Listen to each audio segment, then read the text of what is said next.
Hello, greetings everyone. My name is Tushar Patel.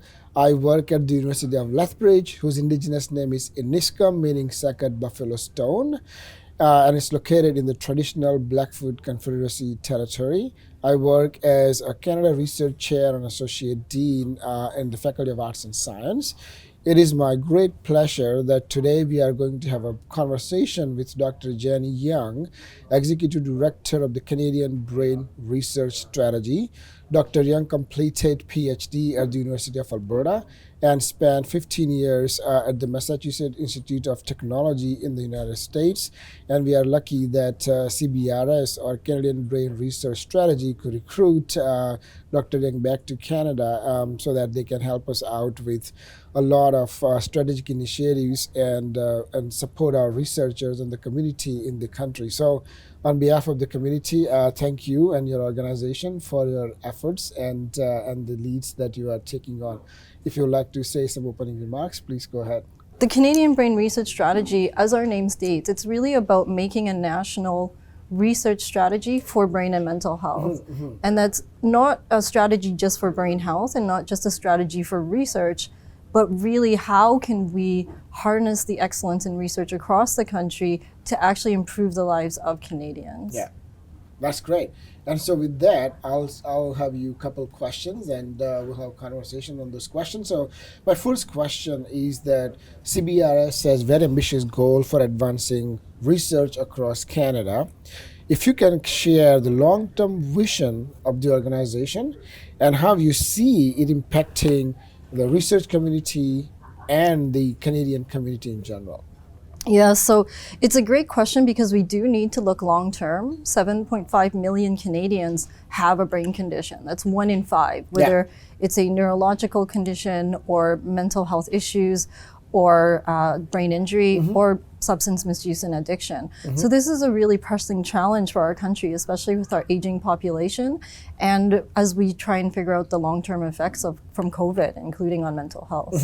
So it's a really big really big problem. I'm assuming the impact of these conditions would cost billions of dollars to our healthcare agencies, and it will also impact the quality of life of Canadians as well. So in the absence of your timely research, there are a lot of negative things as an outcome, right? Yes, absolutely. And it's not just on the lives of the Canadians who have a brain condition, but their families. And it impacts how well they're able to work and the productivity of our country and our communities. We have the largest working age population of all the G7 countries, and we would need everybody to be working at their full potential, whether it's so that their families are not impacted by brain conditions, but also their brain in health to maximize how well we're able to work. So thank you for very timely work. This is a great initiative. So as you know, Canada has a strong reputation for research collaboration.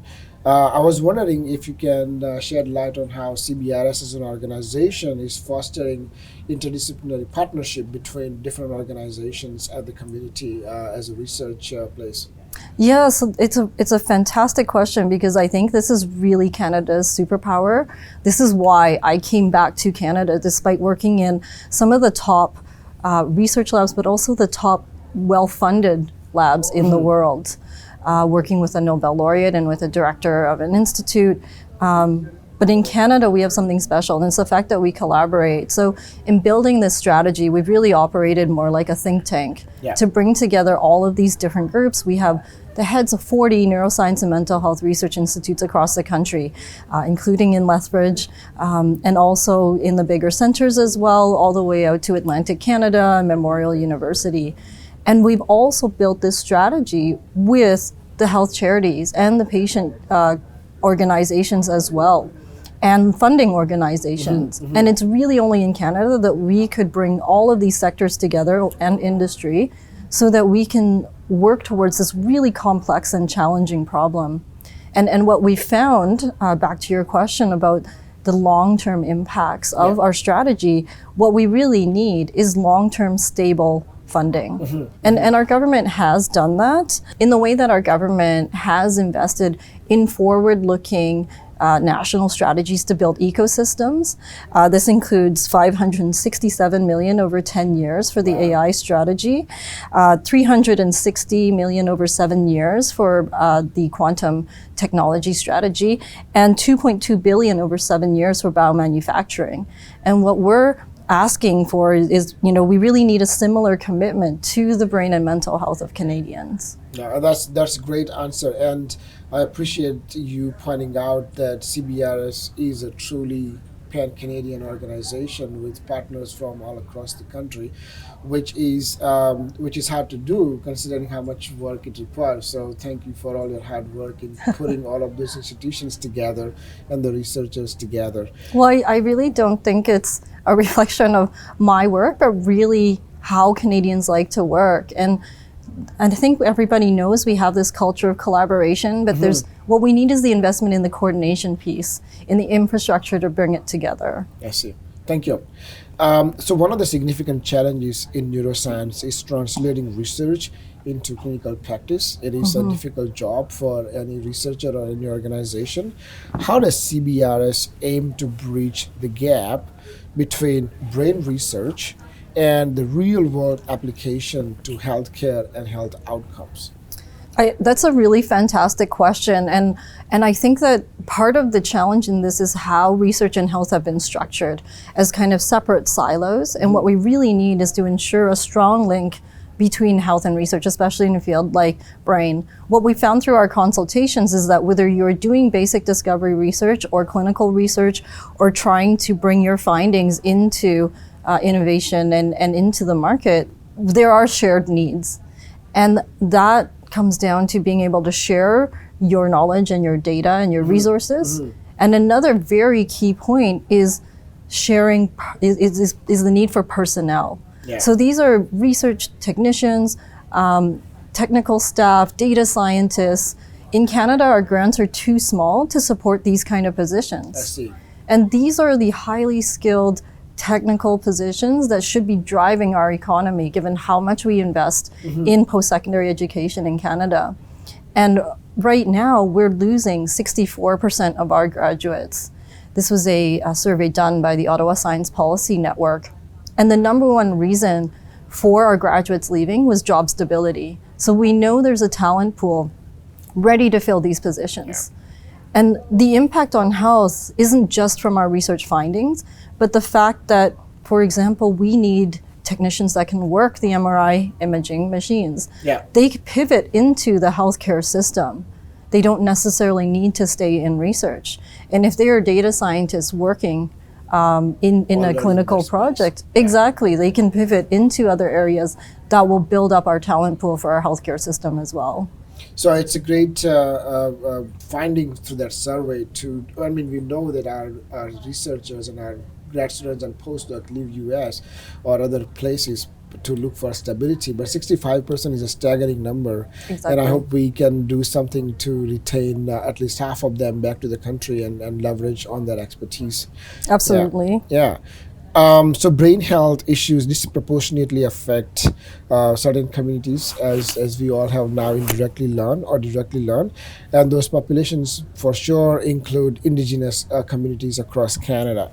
So what initiatives CBRS is taking to help those communities who are traditionally have been left behind from the mainstream in terms of the support? Yeah, that's a really great question. So in our national strategy, our Indigenous initiatives has been a really central part of our work. And that's because not just in brain, but in many other health areas, what we're realizing is that we need to take a more holistic approach to health, not just looking at the molecules or even looking at the person, but really how they're interacting with their communities and with each other. And broadly speaking, across all the distinct Indigenous nations we have in our country, that's how they look at it. And they have millennia of knowledge and knowledge systems to back this up. So we really have a lot to learn, especially from Indigenous knowledges, not just as a problem of equity, but really as a way to improve how we are approaching health and research in Canada. In a similar way, I think one of Canada's strengths is that we are such an ethnically diverse country. We bring a lot of different ways of thinking into how we approach issues so that we can address these complex issues by being able to think outside the box. We don't need to copy what another country is doing or take what we're doing in the US and scale it down. We have our own strengths, like the collaboration that you mentioned, and having so many different approaches that we could take and adapt for ourselves. Yeah. And to your point, we are a different country and people are different. The culture is different for those reasons. We also need our own unique approaches to solve them, as you pointed out. Thank you. So securing funding is essential for advancing brain research. What are the current strategies for CBRS for sustainable funding, and then how do you plan to disseminate funding?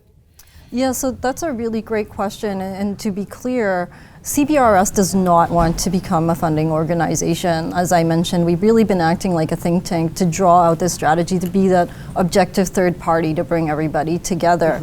So there are some initiatives that are being discussed, as you know, for example, with the Capstone organization. The idea of being able to support multidisciplinary research is very important for brain. Right now, for an area that is so multidisciplinary, for example, a lot of our researchers, their work involved computational approaches or that intersection of neuroscience and AI where they feed into one another to create better AI models, to learn more about the brain. We hear a lot from scientists that they will go to CIHR, for example, and apply for a grant, and they will be told, oh, you should really be going to NSERC. And then they go to NSERC and NSERC says, oh, well, you're clearly health related, you should be going to CIHR. And same with social science, which is an important part of brain research as well. And so this idea of having some sort of funding that could provide long-term mission-focused effort for something that is so multidisciplinary like the brain, I think that's really what's needed. And another aspect of the proposed Capstone organization is to bring in, not just with the 3 granting councils, but CFI, for example, and the third-party organizations. So we've really built that our strategy with this in mind, and that might be one way to do it. But it's really, it should be the science that leads how the funding will flow and what the needs are. That's great. And so it's good to clarify it for the viewers that CBRS does not want to become a funding agency. Absolutely. It's there to help both sides and foster collaborations and support the researchers and the community. So thank you for clarifying that. So you have been engaged with CSPC for a while now. In your opinion, what is the space and gap that CSPC is filling, and how do you see it being the player in the future? Well, my answer to your last question actually segues really well into the role of CSPC. As I mentioned, our strategy is really about respecting the knowledges that come from all the different sectors, whether it's the academic scientists, the patients, indigenous knowledges, or industry. But also we need to respect and acknowledge the expertise that government brings. Yeah. They're dealing with a lot more issues than just health, even if it's very pressing. And CSPC has really created that space for us to come together to recognize the commonalities that we have and the shared goals, and to create that space where it does not matter what your political beliefs may be, we are all humans, we all have a brain that we want functioning at our best, and we can work on these things together. Thank you. Well, thank you so much for your time, Dr. Young, and having discussions with us, and we look forward to see you next year. Thank you so much. Yeah. I can't wait to be back. Thank you.